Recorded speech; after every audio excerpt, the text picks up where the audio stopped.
Marin, comédien, écrivain ou pour d'autres rimes, baroudeur, acteur, auteur, mais aussi cinéaste, scénariste, insatiable, infatigable, sauf quand le corps dit stop, qu'arrive le temps de la maladie, le temps de l'intériorité aussi, des voyages intérieurs, le temps de l'écriture. Énorme succès des Dames de Nage en 2007, prix des lecteurs de l'Express. Aujourd'hui, il publie Cher Amour, un roman-récit qui brasse beaucoup de choses. Des voyages, des rencontres, des visages, du théâtre, de la poésie, de la souffrance aussi, puis de la joie. Bernard Giraudot, bonjour. Bonjour. Est-ce que quand on réchappe à des cancers, est-ce que tout est un peu miracle? Le succès en écriture, Tout devrait être miracle depuis le début, mais on ne le sait pas. Il faut que quelque chose arrive d'un peu sévère, d'un peu violent, pour qu'on s'aperçoive que la vie est un miracle, tout simplement. Moi, j'ai appris, peu à peu en tout cas, à descendre dans la rue et à me dire, bon voilà, il pleut, il fait beau, où que je sois, c'est de regarder les choses pour la première fois, avec une vraie curiosité. Ça, je l'ai appris. Hein. Ça s'apprend. J'ai encore du boulot. Hein, mais ça veut dire quoi? Qu'il y a deux parties dans votre vie. Il y a la partie avant votre cancer du rein, il y a quelques années, par exemple, où vraiment on brûle un petit peu avec cet appétit féroce, insatiable, infatigable. Et puis il y a une partie qu'on peut appeler la maturité, même si elle arrive avec la maladie, on peut dire ça comme ça? Oui, bien sûr. Oui. Avant, il y avait une sorte de cécité, de surdité, comme ça, de précipitation, de bonheur gâché dans la rapidité, avec des moments aussi de vrai bonheur intense. Sinon, je n'aurais pas écrit, je n'aurais pas été inspiré, sinon, je n'aurais pas aimé la vie. J'ai quand même aimé la vie. Mais l'ai-je bien aimé, ça, c'est autre chose. Alors, peut-être qu'après l'arrêt obligatoire, l'arrêt de jeu, comme je dis dans le bouquin, il y a une autre réflexion, un autre regard, et puis probablement une richesse qui intervient comme ça, inattendue. Arrêt de jeu J-E-U-X pour passer au jeu J-E et peut-être se poser un moment et se dire, voilà, qui je suis vraiment, qu'est-ce que j'ai fait dans le passé, vers quoi je veux aller et vers quoi je veux guider la deuxième partie de ma vie. Être à sa place et être soi, tout simplement. Enfin, c'est ça le secret, qui paraît simpliste, mais ça ne l'est pas tant que ça. C'est trouver la note juste. Hein. Qui on est, est-ce qu'on est bien là où il faut, est-ce qu'on est bien dans ce qu'il faut être pour être soi, complètement soi, entièrement soi, avec ses défauts tout de même, avec tout le monde, peu importe, mais être soi. Et non pas essayer de tricher à être un autre, à vouloir parfaire le portrait robot qu'ont fait de vous les spectateurs de cinéma. Les journalistes aussi. Les journalistes, bien sûr. Et c'est quoi le décalage entre l'image que vous donniez et l'image que vous voulez donner en réalité? Est-ce que je veux donner une image? Je veux donner une image. Maintenant, ce que je veux, c'est une image de moi. Est-ce que ce soit moi? Alors, le décalage entre l'image qu'on a de vous et la réalité? Je ne sais pas, parce que je sais qu'on attendait probablement de moi des choses qui n'étaient pas tout à fait moi, peu importe. Quand on parle de baroudeur, etc., je suis un voyageur, mais un vrai aventurier, non. Je ne suis pas un téméraire à ce point-là. Je suis pas, même si j'ai pris des risques, même si j'ai fait des choses dangereuses, je suis pas un type de l'extrême absolu. Vous voyez, c'est toujours par exemple, on dit je suis un marin, mais non, mais j'ai navigué, certes. J'étais au fond du trou à la machine. Je savais même pas ce que c'était que le vent d'ouest. J'exagère, mais vous avez fait le tour du monde sur la Jeanne d'Arc. Oui, mais si vous voulez, ça être marin, mais c'est pas ça être marin. Être marin, c'est ce que fait Isabelle Autissier, Carsozon, qui sont des vrais marins, qui connaissent le vent, qui connaissent la mer. Bon, même si moi j'ai navigué, même seul, ça reste très modeste. Vous voyez ce que je veux dire? Donc je suis un marin modeste. Oui, mais on aime coller des étiquettes aux gens et bien se sûr, dire... tant mieux. Ça peut être amusant, mais quelquefois c'est dangereux pour le cinéma, par exemple. Au théâtre, non, on échappe à ça, parce qu'au théâtre, on transfigure tout. Le costume l'habit fait le moine chez nous. Hein. Il y a plein de choses, donc on peut se déguiser, on peut faire plein de choses, même si ça paraît enfantin ce que je dis. Enfin, j'en parle beaucoup dans le bouquin, mais moi j'y crois beaucoup à ça. Au cinéma, c'est ce que prend la caméra tout de suite, la gueule. Alors moi, par exemple, j'avais toujours une gueule, disons, relativement juvénile. Alors, on ne pouvait pas me faire des ouvriers... je ne pouvais pas jouer des ouvriers mécaniciens, alors que j'étais ouvrier mécanicien moi-même. C'est comme ça, les archétypes. Alors, je disais, pourquoi il y a un ouvrier mécanicien qui a une gueule type... Ah non, c'est comme ça. La France a... ce qui n'est pas tout à fait le cas en Angleterre. Et donc, voilà, j'ai échappé où j'ai pas eu la chance, en tout cas, de faire un certain nombre de rôles que j'aurais adoré faire, mais j'étais pas crédible dedans. Pas crédible. Et d'ailleurs, c'est pas totalement faux. Parce qu'il m'est arrivé, malencontreusement, de regarder des films dans lesquels j'étais, et je me trouve trop lisse et trop jeune, et trop pas mature, pas de gueule. Oui, regardez, vous avez fait Le Général Leclerc, J'étais déjà âgé. Non, mais vous ne lui ressemblez pas, honnêtement. Ah non, mais moi, ça m'est égal de ne pas lui ressembler. Ça m'amusait donc c'était plutôt formidable de la part des producteurs de me le proposer. D'avoir pensé à vous, en tout cas. Ouais. Parce que là, ils ont pensé à l'acteur, ce qui est plutôt flatteur. Ils ont pensé à l'acteur, bon, bah lui, il va pouvoir faire la blague.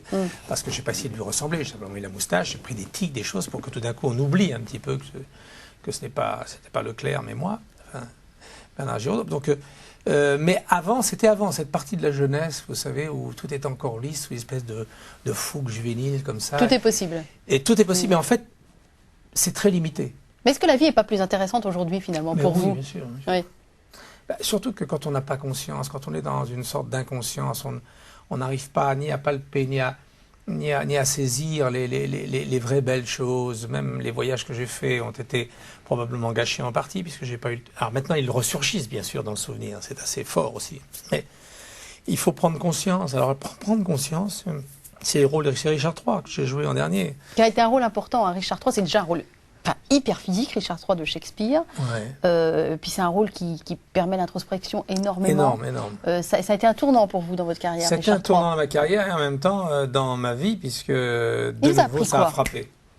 La maladie a frappé de nouveau là, à ce moment-là. Donc, si vous voulez, la prise de conscience, elle a été double. Elle a été sur le plateau à travers un personnage et dans ma vie. Alors déjà, Richard III, il vous a appris quoi? Il m'a appris un métier d'acteur que le métier d'acteur peut être totalement fascinant, mais extrêmement dangereux. Extrêmement dangereux, parce qu'on peut partir dans... Shakespeare n'est pas un imbécile, hein, franchement, hein, ça je peux le dire aujourd'hui, mais c'est une des pièces les plus fortes, à mon avis, sur cette prise de conscience. C'est-à-dire comment la cruauté, comment le mal qui est en nous, car il est en nous, ce mal, hein, c'est bien. Comment on peut le laisser monter, ou le laisser monter, ou à un moment donné, comment la raison fait place à l'humeur et comment est-ce qu'on peut le gérer, comment est-ce qu'on peut le faire.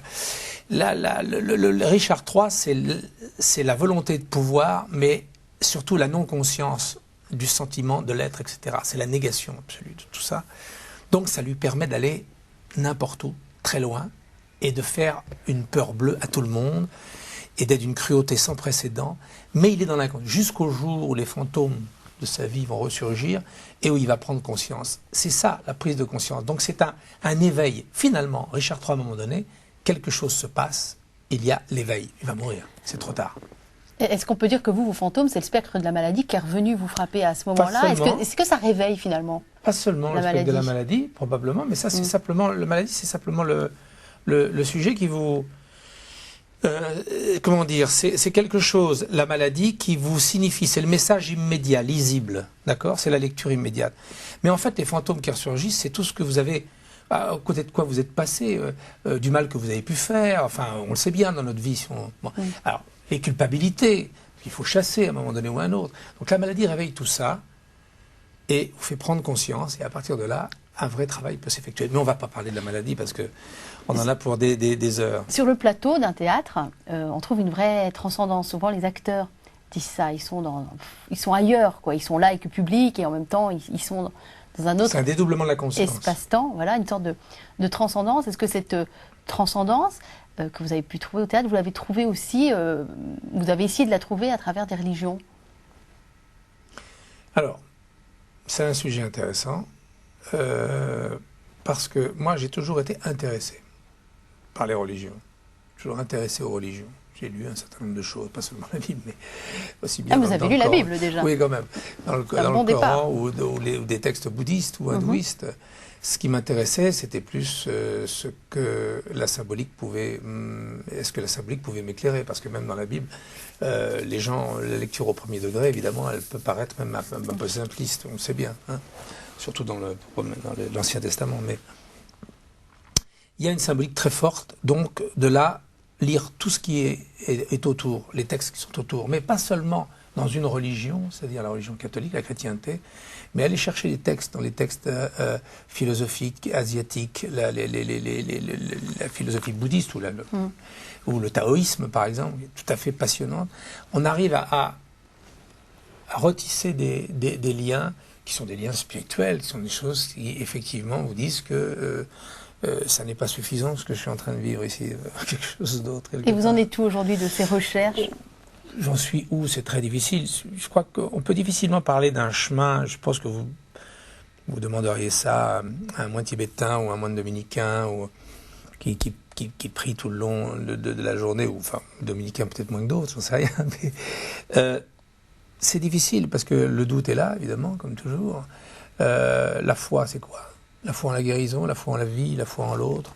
Parce que la foi en Dieu, ça, je ne sais pas. Je n'ai aucune réponse là-dessus. Et pour moi, ça n'a pas de sens immédiat. C'est-à-dire que la lecture qui m'est faite, qu'on m'a faite quand j'étais môme de Dieu, plus en tant qu'une entité particulière, moi je suis au-delà de ça. Enfin, au-delà de ça, je veux dire ailleurs. C'est-à-dire que ça peut être une lumière, ça peut être ce que vous voulez, ça peut être simplement quelque chose qui m'échappe. Voilà, moi je dis mon ignorance. Je dis pas Dieu, je dis mon ignorance. Et votre interrogation. Eh bien, bien sûr, c'est mon interrogation. C'est-à-dire que à partir de là, à quoi je pourrais croire? C'est pas une croyance d'ailleurs, c'est une foi en quelque chose. Sinon, la vie n'a pas de sens. C'est ce que je pense, moi. Mais ça, c'est peut-être un peu simpliste. Je pense que la vie n'a pas de sens s'il n'y a pas quelque chose qui m'échappe d'absolument fantastique. Oui. Bon, beaucoup plus grand, inimaginable, inouï, innommable. Vous n'en avez pas parlé avec Éric Emmanuel Schmitt, qui a connu une conversion dans le désert assez foudroyante. Et vous avez fait du théâtre avec lui, Le Libertin. Il n'en a jamais été question. Vous étiez à fond sur Diderot et jamais sur... Non, c'est vrai. On a eu une belle conversation pourtant avec lui, mais non. Ah, c'est dommage, peut-être une marche parce qu'il m'aurait bien éclairé sur beaucoup de choses. Qui a été manquée peut-être à ce niveau-là. Mais si vous voulez, ma spiritualité, il y en a une, elle est vraiment basée sur le souffle, sur un contact avec l'univers, mais dans un sens modeste, je dirais, sans pratique. J'ai une pratique, bien sûr, tous les jours, j'ai une pratique, mais une pratique qui se situe entre la prière et la méditation. Mais ça prend quelle forme alors? Ça ressemble à quoi? Vous prenez du temps, vous vous arrêtez dans votre vie de tous les jours? Tous les matins. Tous les matins, d'accord. Et même le soir, quelquefois, ouais. Et c'est quoi? C'est 5 minutes, voler autant? Ah non, c'est plus que ça. Non, ah bon? Non, ça varie entre 20 minutes, un cycle, et 50 minutes. Mais vous faites quoi? Vous vous asseyez? Vous êtes à genoux? Vous êtes dans votre maison? Ça dépend, vous êtes dans je le fais du jardin? Qigong debout, ça peut être debout, une position de Qigong, c'est la verticalité. Donc ça qui fait passer les énergies et qui quelquefois m'oblige à me rasseoir parce que ça tourne, quand on le fait bien. Et ça peut être la position assise, qu'on appelle l'assise en bouddhisme et en yoga, avec une concentration sur la respiration, puis des visualisations sur la maladie, par rapport à la maladie, des visualisations aussi par rapport à la guérison, par rapport à l'amour, par rapport à ce que vous voulez. Mais il y a toujours une répétition du thème, et puis des remerciements. Je suis quelqu'un qui remercie beaucoup. C'est une forme de prière pour vous? C'est une prière, carrément. Et vous arrivez de rentrer, par exemple, dans les églises? Ah oui. Dans les temples, dans les synagogues. Oui. Tous les lieux où les gens vont prier, où il se passe toujours quelque chose. Alors, il y a des églises plus ou moins agréables ou attirantes ou chaleureuses. J'aime beaucoup les petites églises de Saint-Onge, vous voyez, les petites églises romanes. Oui, j'en connais d'autres en Dordogne qui sont absolument magnifiques, où là je peux faire de la méditation bouddhiste. Je dis bouddhiste, ça ne veut pas dire grand-chose pour ceux qui font... Non, mais c'est vous servir en tout cas de la technique bouddhiste pour... C'est simplement voilà, un moyen pour arriver à être, disons, dans une sorte de sérénité, de plénitude, de contemplation, essayer d'éviter le tourbillon de la pensée, essayer de dominer un tout petit peu, sans effort, bien évidemment, parce que ça n'aurait aucun sens, ce que les spirales de pensée, dans lesquelles les spirales de pensée vous entraînent. Voilà, c'est aussi simple que ça, mais ça peut être aussi la communion avec d'autres, dans le silence, et puis dans le chant, ou dans la note musicale, le qigong, à travers la musique, par exemple, formidable. Petit, vous aviez reçu une éducation catholique traditionnelle? Protestante, traditionnelle. Traditionnelle, j'ai pas fait ma communion parce que j'ai pas sûr que l'histoire qu'on me racontait était bien... J'étais pas sûr que ce soit vrai, tout ça. J'étais jeune encore. Vous étiez quel genre de petit garçon? Assez chiant. J'ai été chiant dès le début, moi. J'ai été chiant dès le début. J'ai dû hésiter à sortir de la matrice en disant que je veux pas. Non, c'est pas ça. J'ai gueulé tout de suite. J'étais en colère après tout. J'étais en colère après le monde entier. Je dis, pourquoi on m'a mis dans ce monde de merde? C'était un petit garçon en colère. En colère. Tout en aimant les parfums, les odeurs, la chair, les femmes plus tard. Et un petit garçon qui a eu tout de suite envie de partir finalement. Oui. De quitter le port. Oui. Oui, envie de partir. Parce que j'avais pas envie de cette vie-là. J'ai refusé dès le départ. Cette vie ne me semblait pas correspondre à ce que j'allais vivre plus tard. Vous avez des souvenirs heureux de votre enfance? Ah oui, Ouais. oui, tous les souvenirs où je suis parti dans la campagne, je suis parti dans le marais Poitevin, naviguer sur les barques noires, sur les lentilles d'eau, ou alors au bord de la mer, avec un petit voilier tout minuscule, voilà. Donc les souvenirs heureux sont des souvenirs de départ. C'est pas des souvenirs à la maison finalement. Pas trop. Pas trop. Ne m'en veux pas, maman, c'est comme ça. Voilà, dû s'y faire. Je pense. Vous le diriez quoi au petit garçon que vous avez été, si vous pouviez lui parler aujourd'hui? Si l'adulte que vous êtes Ouais. là aujourd'hui, Ouais. vous lui diriez quoi, ce petit gamin là en colère qui veut tout le temps je lui dis, partir? calme-toi, accepte, calme-toi, t'es tranquille, tu es bien, tu es heureux. T'inquiète pas, tout va bien maintenant. Profite peut-être. Bah oui, c'est ça. Quand je parlais tout à l'heure des philosophies, j'aurais pu citer la chose la plus importante qui est la conscience de l'instant, quoi. La pratique de la pleine conscience, comme chez Thich Nhat Hanh ou d'autres. Enfin, ça, c'est vraiment important, mais on l'a partout, on l'a dans la prière. Quand on est dans la prière, je suppose que vous, les catholiques, c'est la même chose, c'est à la prière, faut être dans l'instant, faut être dans la présence même de soi et de quelque chose d'autre qui ne nous appartient pas, qui est quelque chose, enfin, qui nous appartient peut-être, j'en sais rien, mais en tout cas qui nous échappe terriblement. Et c'est cette pleine conscience-là qui nous donne la dimension, cette vraie dimension. Peut-être arrêter aussi d'être un perfectionnisme totalement exacerbé qui pourrit finalement la vie plus qu'autre chose, puisque la perfection n'est pas de ce monde, quoi qu'il en soit. Je vais faire de l'humour mal placé, mais péché d'orgueil, ma chère. C'est de l'orgueil démesuré. Le perfectionnisme que j'ai été, moi, oui, bien sûr. J'étais un perfectionniste de l'impossible et que je confondais avec l'exigence. Une exigence de soi, une exigence sur le travail, une exigence des autres est une chose. Le perfectionnisme, ça ne s'arrête jamais. C'est vouloir être Dieu. C'est vouloir être le plus parfait du parfait. C'est impossible à Mais à quel atteindre. moment vous avez compris que c'était pas possible, qu'il fallait retomber de ça, Je l'ai redescendre compris de ça? relativement vite, mais je ne pouvais pas m'en empêcher. Ah, d'accord. C'est ça l'orgueil. Donc il faut bien changer, à un moment donné, il faut bien évoluer, il faut bien grandir. Alors on grandit. Vous dites péché d'orgueil, mais est-ce que c'est pas un peu le propre de tous les comédiens, acteurs, animateurs télé, journalistes, enfin tous les gens un peu en vue, quoi, Certainement. politiques? Bon, chacun son chemin. On a Ouais. envie d'évoluer ou non, on a envie de bouger ou non. En tout cas, vous avez envie de vous élever vers une certaine sagesse. Et ça passe, on a l'impression que ça passe par l'écriture, parce qu'aujourd'hui c'est très important pour vous Alors d'être parlons écrivain. d'écriture, parce que Parlons c'est le plus d'écriture, je important. sais que c'est, je sais pas si c'est le plus important, mais en tout cas dans votre vie c'est très important. C'est très important puisque pour plein de raisons. La première, c'est que j'adore écrire, c'est donc une bonne raison. Je ne m'ennuie pas à écrire, je peux rester plusieurs jours sur une page ou une phrase et ça ne m'embête pas du tout. J'aime raconter des histoires. Je pense que c'est aussi une introspection formidable. C'est une replongée magistrale, non pas dans un abîme effrayant, mais dans des souvenirs qui peuvent être amusants, drôles, et qui sont quelquefois une fiction absolue, même si on pense que ça a été la vérité. Bah, vous mélangez beaucoup de choses. Vous mélangez pas comme ça. des choses comme très autobiographiques et des choses où on se dit vous lisez dans le bouquin. Oui, dans le dernier livre. Parce que je est une fiction pour vous. L'histoire de je, si elle est racontée comme un récit, comme un roman, ça devient une fiction. Votre vie, si vous me la racontez comme un roman, ce sera une fiction pour moi. C'est pas une biographie. Et puis une autobiographie, je ne sais pas trop le faire. J'ai pas fait tous les pays dans lesquels je suis allé. Je n'ai pas décrit cela. J'ai fait un rapport entre le théâtre, les répétitions. Là, il y a un sens entre le pays que je visite et la pièce que je vais répéter après. Il y a une construction, Il bien y a sûr. quelque chose qui se passe quand je répète On passe du Richard théâtre. III, chez Pol Pot, ça a un sens. Mais c'est vrai, c'est comme ça que ça s'est passé. Donc c'est pas complètement. C'est pour ça que je pars du hasard dans le début du livre où j'ai une page sur le hasard. Oui. Parce qu'il n'y a pas de hasard. Pour moi, ça a toujours jamais été un hasard. Seulement je le voyais pas au Vous début. savez ce qu'on dit sur le hasard, c'est Dieu qui passe incognito. Par exemple, c'est joli. Je trouvais que c'était la phrase qui manquait dans ces pages-là. C'est très joli. Voilà, je me suis dit, elles sont très jolies effectivement, J'aurais ces pu. quelques lignes sur le hasard. Elles font beaucoup sourire parce qu'on se reconnaît tous, on connaît Ouais, tous des situations de vie. Et je me dis, il manque juste cette phrase-là. C'est Dieu qui passe incognito. Ouais. Mais après, vous m'auriez dit, vous voyez, vous parlez de Dieu.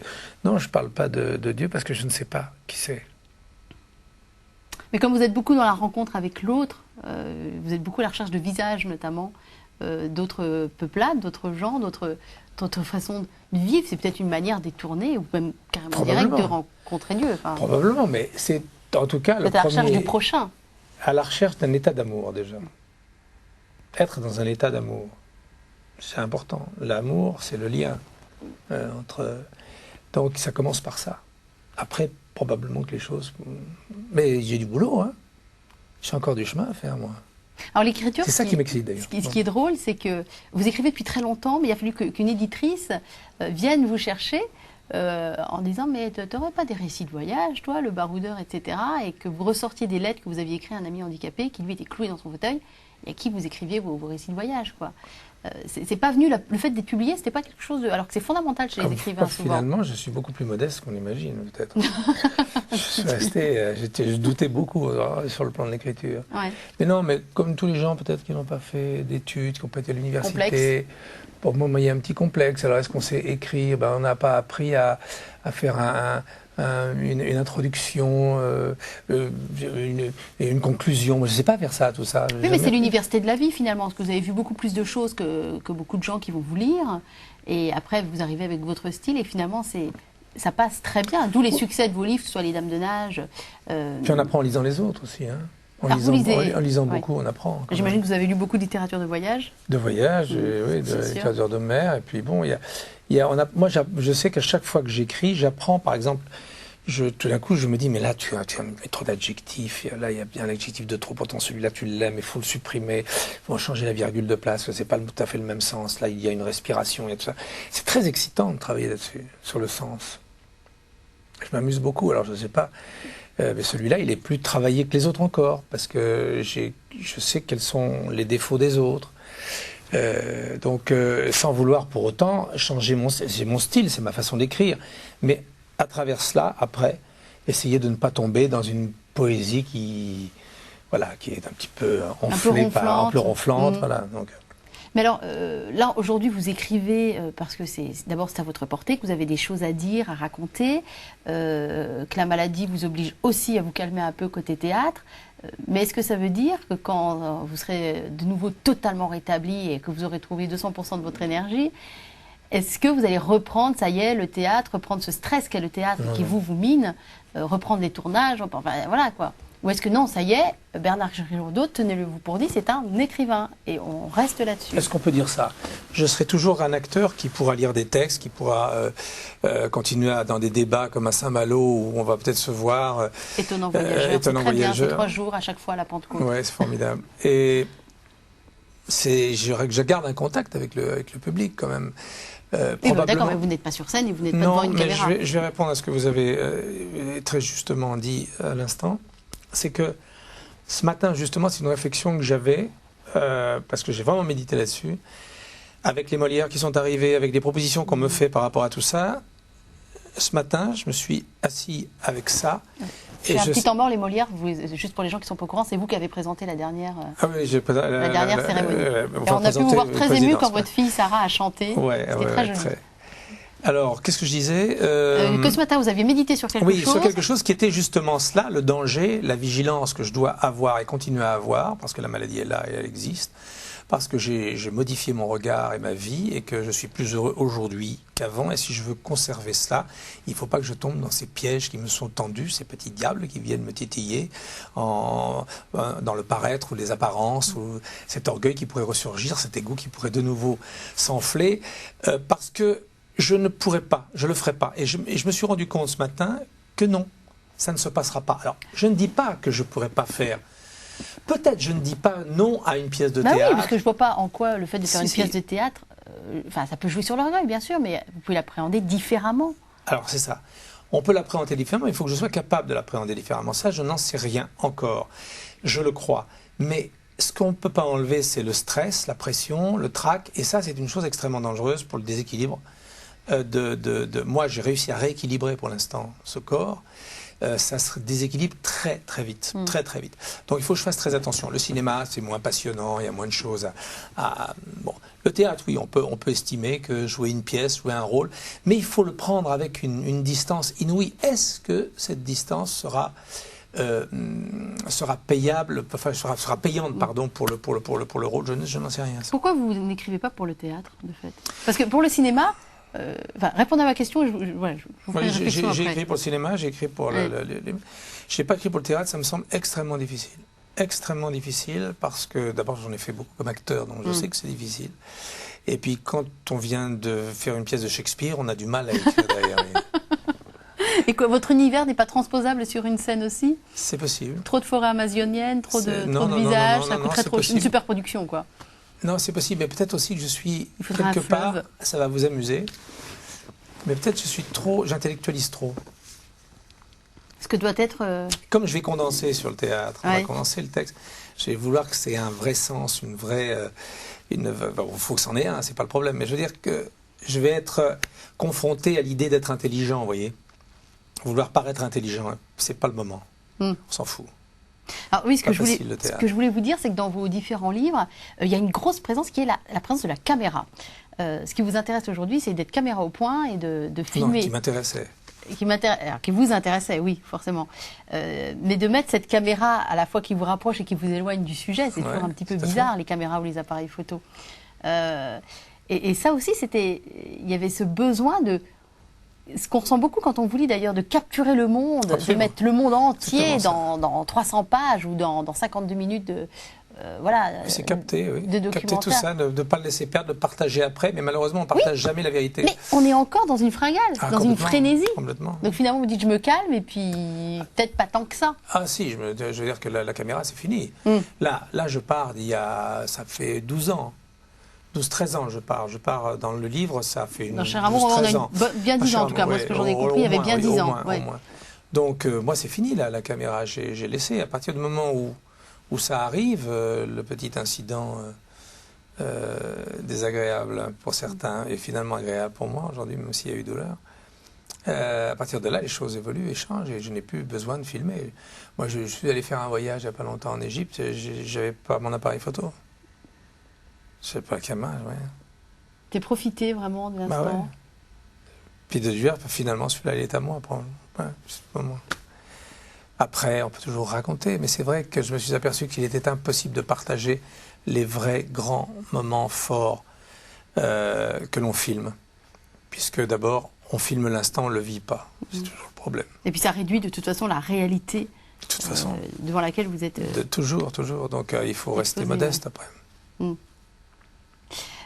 Quand vous retournez sur votre carrière, spécifiquement votre carrière d'acteur, de comédien, vous avez quel jugement sur ce que vous avez fait?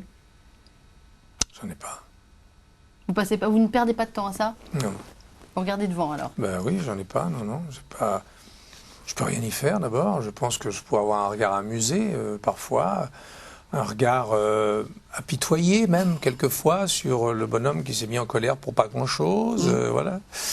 Et puis l'orgueil de cet homme qui, heureusement, se modifie parce que ça devenait insupportable, aussi bien pour les autres que pour lui-même. Non pas que je suis en train de me taper dessus, je dis c'est comme ça, c'est le chemin. Et moi je ne le regrette pas. On me dit et si c'était à refaire, mais ça n'a pas de sens de dire ça, rien n'est à refaire. Quand vous avez été nommé écrivain de marine, comme il y a des peintres de marine, ça a été une fierté? Eh ben oui, c'est ça le problème.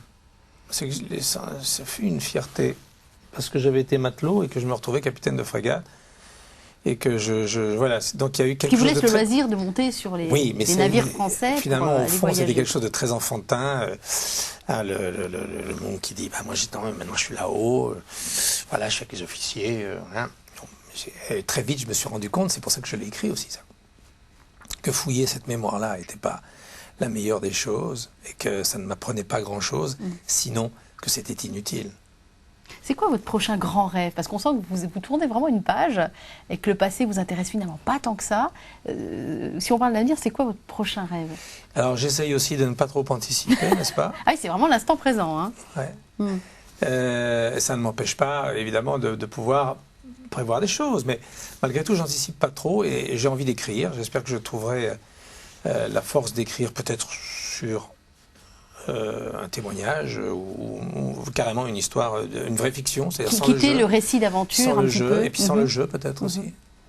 Mais sur le il, ce serait peut-être pas mal que je commence à me remuer les fesses pour ça. De se décentrer un petit peu? Oui,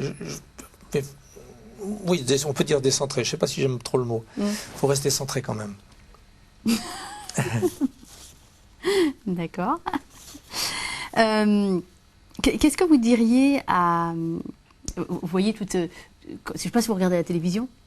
Très peu. Il y a beaucoup d'émissions où on voit des jeunes qui ont envie de réussir, que ce soit notamment en chanson, des émissions de chansons, etc. Qu'est-ce que vous dites aux jeunes acteurs qui vous abordent vous, c'est un métier, on ne dit pas que vous lui avez tourné le dos encore, mais vous n'en êtes plus dupe, c'est ce que je comprends dans vos paroles. Qu'est-ce que vous leur dites à ces jeunes acteurs? Je ne sais pas si on peut dire ça aussi, pour répondre à Dupré, non. Disons que je suis revenu de ce qui pourrait être... Je n'ai jamais vraiment aimé le star system, moi. Être une vedette, je veux dire quoi, c'est pas trop, mais... Il y a un métier, on ne peut le faire qu'avec amour, on peut le faire qu'avec passion. Ça peut être dangereux, ça a été mon cas. Mais si les jeunes m'interrogent, on en parlait, c'est drôle que vous me posiez ces questions-là, parce que ce matin, j'avais une vraie conversation avec quelqu'un sur cette jeunesse qui est un peu désemparée, qui ne trouve pas sa place au théâtre. Alors j'ai dit, mais il faut créer, il faut vraiment créer, c'est ce que j'avais dit au Molière d'ailleurs, allez-y, n'ayez peur ni de l'échec, ni de la critique, il faut former des compagnies, vous n'avez pas la place, prenez-la votre place, créez une place. Le théâtre, c'est quelque chose qui ne demande pas à être la répétition de ce que les vieux ont fait, les anciens ont fait, c'est de retourner dans une convention théâtrale, au théâtre des Mathurins ou ailleurs. Si la jeunesse veut s'exprimer, aujourd'hui, il faut qu'elle s'exprime seule, enfin en compagnie. La jeunesse doit, même si elle se sert de cette culture théâtrale qu'elle aime, elle doit créer, elle doit innover. On est dans bien sûr, on est dans une sorte de convention dans laquelle moi j'étais encore, n'est-ce pas? Mais c'est fini, les jeunes maintenant, ils doivent faire ce qu'ils ont envie de faire, mais même avec peu de moyens, on s'en fout. On peut jouer devant des rideaux noirs comme ça, on peut jouer dans un salon, on peut jouer... On ne peut pas jouer devant une salle vide non plus. Non, il ne s'agit pas de ça, il s'agit d'être intéressant, de ne pas ennuyer, je l'ai dit, pas emmerder le monde et d'avoir cette passion-là. Et déjà, ça, c'est une générosité. Les gens ont besoin qu'on leur donne. Eux aussi ont besoin de donner. Le public a besoin de partager. C'est une forme de la générosité. Pas faire ce métier pour être une vedette. Ça veut dire quoi? C'est une désillusion. C'est un désir déjà. Donc une frustration future, une impuissance. Ça va être un manque. C'est terrifiant. Ça peut être une vie ratée, quoi. Complètement. Pour beaucoup, d'ailleurs. Vous le savez très bien. Ça l'est. Quand vous parlez de générosité, est-ce que, en dehors de ce que vous pouvez faire pour donner des coups de pouce à des acteurs, des réalisateurs ou que sais-je, est-ce que vous êtes investi, par exemple, dans des combats, dans des associations? Est-ce qu'on a dû venir vous chercher pour ce genre de choses? Souvent, les gens très en vue, on vient les chercher pour parrainer telle assos. Ah oui, non, mais ça... Ça, malheureusement, oui, oui, j'en parraine beaucoup, c'est clair, mais je ne suis pas le seul. Oui, évidemment, je m'investis dans un certain nombre de choses. C'est vrai que du côté de la maladie, je m'investis à un certain congrès où je vais, où je parle, des gens qui me demandent. Enfin bref, il y a tout un réseau qui se fait, oui, bien sûr. Mais justement, la question encore posée ce matin, c'est pour ça qu'il n'y a pas de hasard. Non, mais je devais être là ce matin. Non, mais c'est extraordinaire. Une petite souris, c'était moi. Non, mais je parle de ce matin, je ne devrais pas y revenir. C'est parce que c'est amusant que la journée soit axée un petit peu là-dessus. Sur ce thème, oui. Et il me disait, mais tu devrais t'occuper des jeunes, justement, au théâtre. Non pas leur apprendre le métier, c'est ça sûrement pas, mais être avec eux, faire un groupe, leur parler, leur donner l'enthousiasme, la dynamique de ça. Ne pas les laisser plonger dans une espèce de solitude qui leur semble impossible, de laquelle il semble impossible de sortir, et de les aider au contraire à être dans une forme de jubilation du texte, des mots, de l'invention, de la créativité. Je voudrais les emmener voir James Tiré, par exemple. Ah oui, formidable. Bon, James, c'est quelqu'un qui a ça. Le petit-fils de Charlie Chaplin, qui est absolument exceptionnel. C'est magnifique. Bon, oui. C'est devenu un ami que je trouve... il me fascine, c'est une leçon à chaque fois. Il n'y a pas besoin d'aller au cours de théâtre. Il faut emmener les gens, les jeunes, et leur dire, vous essayez, voilà. En même temps, il a commencé à être au berceau, lui. Il était non, mais pour leur donner, spectacle, je dis, pour leur donner l'envie, le vrai envie. Savoir pourquoi on fait ce métier. Ah ben voilà. Ça, c'est un exemple formidable. Et je crois que lui peut le donner mieux que moi. Et qu'est-ce que tous les rôles dans lesquels on a pu vous voir, qu'est-ce que vos différents rôles sur scène, à l'écran, ou même qu'est-ce que votre écriture ne dévoile pas de votre personnalité? Qu'est-ce que vous n'avez pas encore réussi à faire passer, ou peut-être pas voulu d'ailleurs? Je ne sais pas. Il y a des choses que vous retenez comme ça, ou est-ce qu'il n'y a pas de calcul Non, il n'y a pas de calcul. Et vous êtes toute vanne ouverte? Je crois qu'il n'y a pas de calcul et je ne pense pas que je tienne un carnet sur lequel il y aurait... qu'est-ce que j'ai encore caché? Non, mais est-ce qu'il y a des choses où vous auriez voulu qu'on vienne vous chercher, puis à part pour être mécano dans un film, comme vous nous disiez, mais on n'est pas encore venu vous chercher, même s'il y a eu des belles surprises comme Leclerc, comme Général Leclerc. Je ne veux pas être dans le regret de quoi que ce soit. C'est vrai qu'il y a eu Donc, des non. moments où j'aurais pu faire des choses, mais bon, et alors, c'est comme ça. J'aurais pu faire Tom Jones à la place d'Albert Finet, mais j'étais pas... Bon, voilà, il y a des choses comme ça, c'est des choses, des rôles pour lesquels j'étais fait. Des Fanfans de la Tulipe, des choses comme ça. Mais ça, c'est pas fait. Eh ben non, mais c'est pas grave. D'autres l'ont fait très bien, et puis je fais autre chose. Et quels sont les démons que les années n'ont pas assagis? Est-ce qu'il y a encore des choses comme ça qui... Le plaisir, je pense. C'est un démon? Le plaisir Ça ou le peut- désir? Non, le plaisir. Le désir, oui. Le désir, mais c'est pas. Est-ce que c'est vraiment un démon Il y a plusieurs formes de désir. Quel désir? De quel désir parle-t-on? Si c'est un désir qui amène au manque, à la frustration, non. Mais le désir d'une femme, de pouvoir aller voir un peu plus loin, là, le soleil couchant, etc.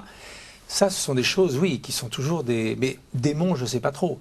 C'est vrai que démons, quand je parlais de plaisir, c'est que à l'intérieur, il y a toujours quelque chose qui brasse et j'ai tellement pas su vivre le bonheur au moment où il était proposé, tellement pas su vivre le plaisir au moment où il m'était donné, que c'est resté là vraiment des démons, un démon inaccessible. C'est la Alors ça, grande leçon de votre vie, ça. je pense. Et qu'aujourd'hui, je le prends. Alors ça ne veut pas dire pour autant que je suis dans de nouveau une frénésie du désir, pas du tout, du tout, du tout. Mais c'est le plaisir, là, enfin assumé, tranquille, avec une émotion tranquille. Toujours le même plaisir à regarder une jolie femme, à regarder un beau mec aussi, et je ne suis pas homo, à regarder un bel objet d'art, les peintures, écouter de la musique, et là vraiment en prenant le temps, en disant tiens on s'arrête pour regarder ça, et ça m'arrive souvent avec des gens, je les arrête, je dis tiens on regarde ça. Vous avez une devise? Non, Une phrase qui Non. vous guide un petit peu? Pas du tout. non c'est restrictif je trouve, non? Ah, peut-être, je ne sais pas. Il y a peut-être un mot que vous aimez particulièrement qui vous interpelle, qui vous... Ben, plaisir en est Ah, c'est un, ce mot-là. et fantaisie. Fantaisie. La fantaisie. Il n'y a rien de plus formidable que quelqu'un d'intelligent qui a de l'humour et de la fantaisie et qui peut vous parler de choses profondes, graves et qui conserve tout de même dans tout cela un humour et de la fantaisie. La fantaisie parce que vous en avez et que vous la recherchez chez les autres, ou parce qu'au contraire vous en manquez et que justement vous aspirez aussi à la trouver chez les autres? Je crois que j'en ai, mais peut-être pas assez. Est-ce qu'aujourd'hui, il y a des choses qui vous emprisonnent encore, des choses dont vous n'êtes pas libre encore, Bon, bah certainement. et dont vous aimeriez vous débarrasser d'ici la fin de votre vie en vous disant ça, non, c'est plus possible, quoi. Oui, certainement. Mais alors là, vous me mettez sur le canapé. C'est un travail, là. C'est un travail sur lequel je suis, mais c'est probablement beaucoup plus obscur qu'on imagine. Beaucoup plus obscur. Parce que pour le reste, il y a un moment donné, il faut aussi s'arrêter de fouiller à tout prix. Faut vivre. À un ouais. moment, faut vivre. À un moment donné, pour l'autre et les autres aussi autour. Voilà, donc c'est pour ça que l'écriture a quelque chose de très qui recentre justement, on parlait des centrages de là. Mais est-ce que vous êtes mis à écrire parce que vous avez pas mal prédit que vous alliez mourir vers 45-50 ans? Non, l'écriture, non. Et qu'on s'est dit, bah, faut retenir les choses si je meurs jeune. Non. Non.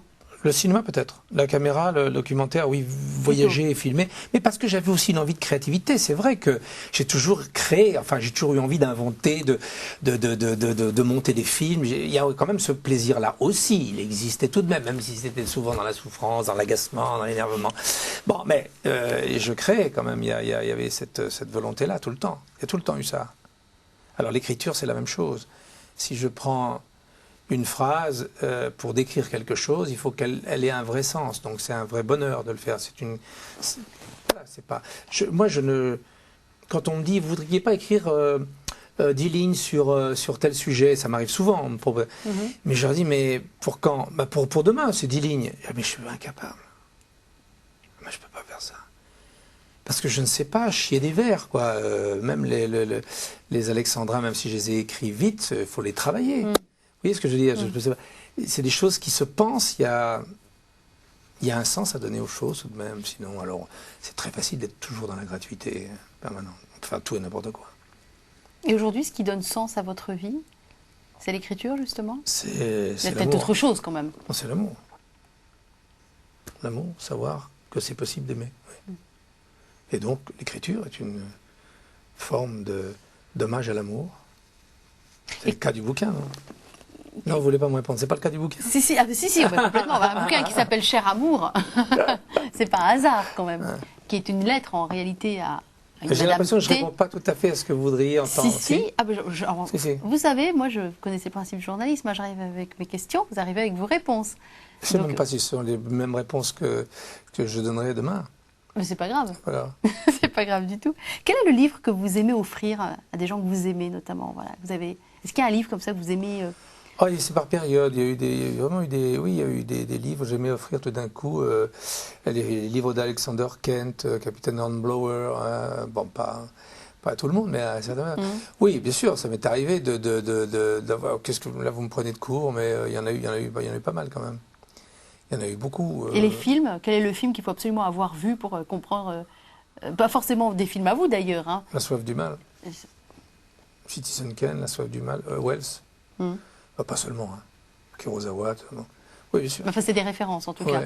Et dans la littérature, là, ça va venir très très vite, mais c'est vrai que offrir Conrad, offrir Melville, c'est toujours un bonheur parce qu'on sait qu'on ne se trompe pas. En tout cas, on y a pris du plaisir. Et même ceux qui ne sont pas dans cette littérature, ils découvriront quelque chose. Alors après, c'est vrai que je ne suis pas le genre de mec à offrir Proust, même si mais je ne l'ai pas lu en entier d'ailleurs. Hein. Ouais. Vous C'est une sacrée somme. Vous savez que je ne l'ai pas lu en entier. D'accord. Il ne faut pas le dire, mais je ne l'ai pas lu en entier. Mais je vais le lire. Pareil, c'est de plus en plus formidable quand on vieillit. Qu'est-ce qui vous étonne encore dans la vie? Je fais en sorte d'être étonné par beaucoup de choses. C'est ce que je disais au début de l'émission. C'est de se lever le matin en étant étonné. Et ça, c'est un exercice. C'est une discipline, formidable. ça. On sent que c'est une discipline. C'est un exercice qui est devenu voilà. De plus en plus naturel. Ouais. Et il y a des choses qui vous font peur? Vous avez des grandes peurs? Oui, je pense qu'il y a eu des grandes peurs. La peur de la mort, elle a dû exister probablement. Je pense pas avoir. Pourquoi vous dites elle a dû? Vous n'êtes pas sûr? Parce que non, pas sûr. Quand on fait un cancer, on doit quand même bien effleurer. Quand vous avez fait votre premier cancer. Oui, mais peur, ça c'est autre a dû.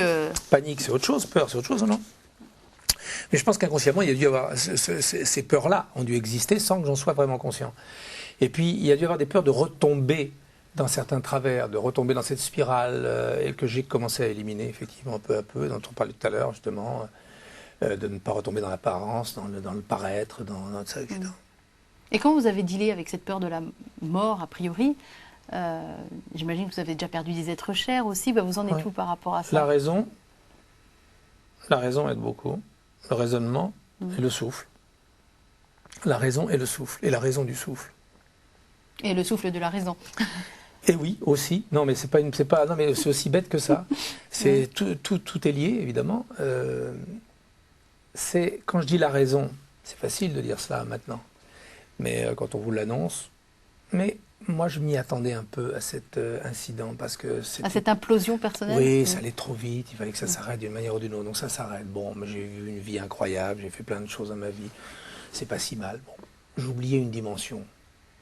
J'oubliais une dimension que la maladie me révèle. C'est une dimension de l'amour, effectivement, plus éveillée. Dimension du rapport à l'autre, de la disponibilité, et peut-être une dimension spirituelle aussi. Bon. Donc, il me manquait finalement beaucoup de choses. Donc, j'en suis très, très heureux de ça.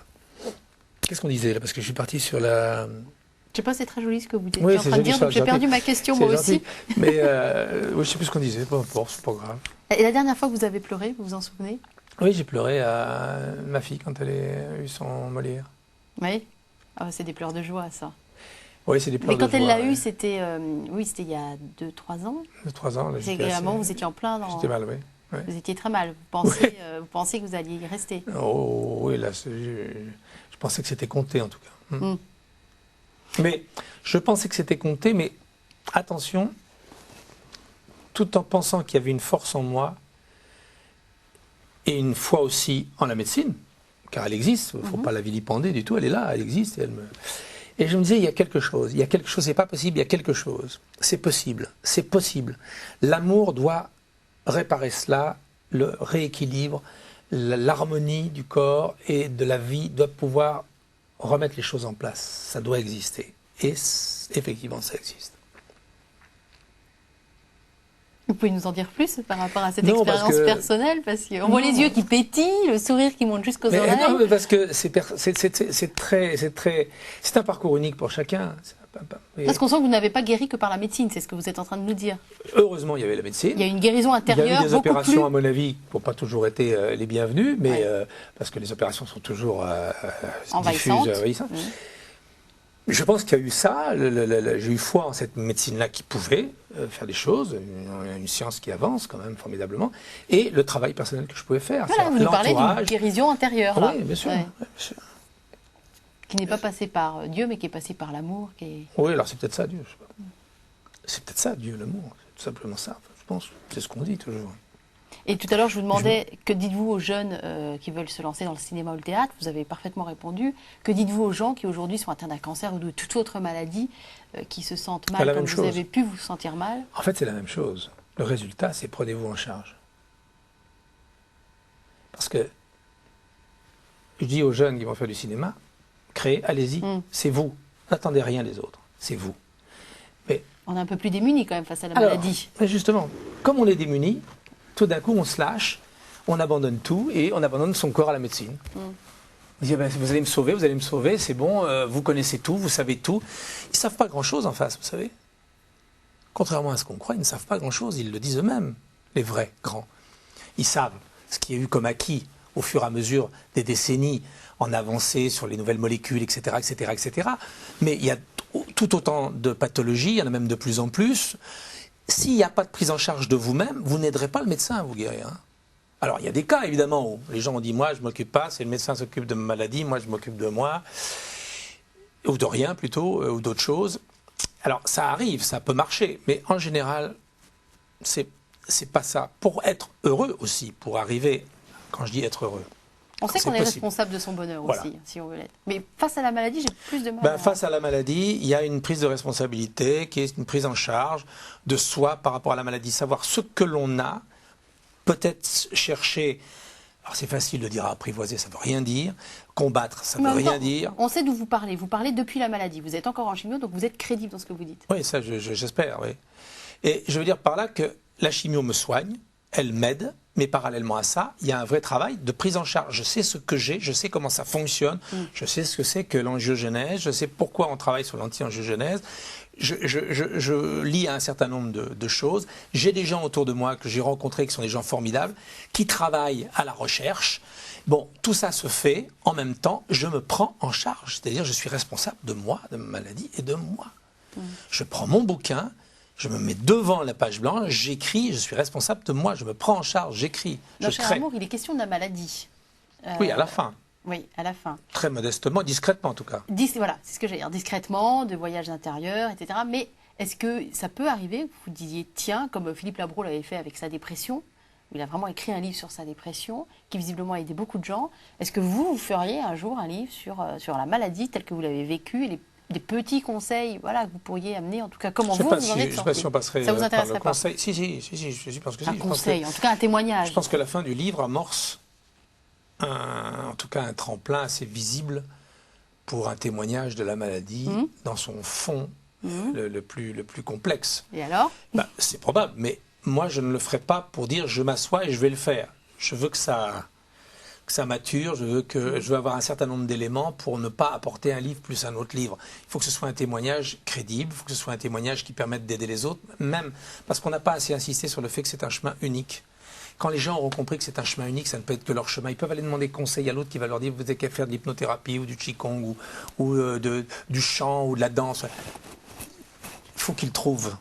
Qu'ils le trouvent, ça. Il y a des gens qui vont dire, moi je fais des katas en karaté, c'est ce qui m'a soigné. Ça c'est comme l'histoire du mec à qui on dit, d'un chef d'entreprise aux États-Unis qui a un cancer, il est à 3 mois, on lui dit, vous avez plus que pour 3 mois. Et alors, c'est un énorme chef d'entreprise, hein, il court partout, il a une activité débordante, il sait qu'il va mourir dans 3 mois, il dit, j'arrête tout. J'arrête tout, il s'en va dans le désert. Il rencontre les hippies, et les hippies lui font bouffer du riz complet, et pendant plusieurs mois il bouffe du riz complet, et il en réchappe. Et il écrit un bouquin, après il dit, le riz complet m'a guéri. Okay, ça c'est la plus grande bêtise qu'on puisse dire aux gens, parce que les gens vont penser que le riz complet guérit du cancer. Alors que cet homme a changé de vie, qu'il a complètement modifié son comportement, son style de vie, son cycle, etc. etc. Bon, ben, c'est aussi simpliste que ça. On retrouve l'art que vous avez de raconter les histoires, notamment dans Cher Amour, où il y a beaucoup d'histoires dans l'histoire, d'anecdotes, d'histoires de gens, etc. On retrouve et l'histoire d'amour, surtout. Cette faconde-là, et des histoires d'amour absolument sensationnelles, on est bien d'accord, transcendantales. Les histoires de Madame Godin, d'Inès de Suarez à Tirana, c'est des histoires Inès fabuleuses. de Suarez, j'ai beaucoup aimé. On est fasciné par ces femmes et par ces amours-là. Et vous avez pu remarquer d'ailleurs... Par la force, il y a beaucoup d'histoires de force. Voilà. Et au Chili, surtout, les femmes chiliennes sont extrêmement fortes. Et alors, ce qui donne une petite part finalement à l'homme. Je n'ai pas été tellement gentil avec les hommes. Parce qu'à chaque fois, c'est quand même elles qui vont vers. C'est pas gentil avec les hommes, c'est juste que les femmes, enfin, telles que vous les présentez, sont plus fortes. Plus fortes. Et je trouve pas que les hommes sont en dessous, hein. Elles sont juste plus fortes. En tout cas, pas la conclusion, mais ce qu'elles en retirent est sublimé que ça n'est pas le cas chez les hommes. Par exemple, chez Pedro de Valdivia, il va mourir sous les lances des Mapuches, assommé, comme un espèce de conquérant qui n'a rien compris. Et les femmes, elles meurent par amour. Et les femmes, elles meurent par amour. Déjà. Et elle va mourir dans une vraie réflexion de tout son passé, de toute sa vie, de toute cette histoire extrêmement violente et forte et fougue. Bernard Giraudot, il nous reste quelques secondes pour terminer l'émission. Qu'est-ce qu'on peut vous souhaiter pour la suite ? De vivre tout simplement, ça c'est d'abord le projet que j'ai, de vivre, n'est-ce pas? Parce que ça permettra encore de partager des choses et puis de continuer ce travail, si vous me demandez pour moi. Hein. Ah, pour vous, c'est pour vous que je demande. Ce travail, voilà, ce chemin que j'ai commencé, que je puisse avoir la force de continuer, voilà. Et si ça peut aider d'autres, eh ben, ce sera avec bonheur. Ah ben, je vous le souhaite de tout cœur. Il y a encore de belles pages d'écriture. Merci infiniment. Merci. Au revoir.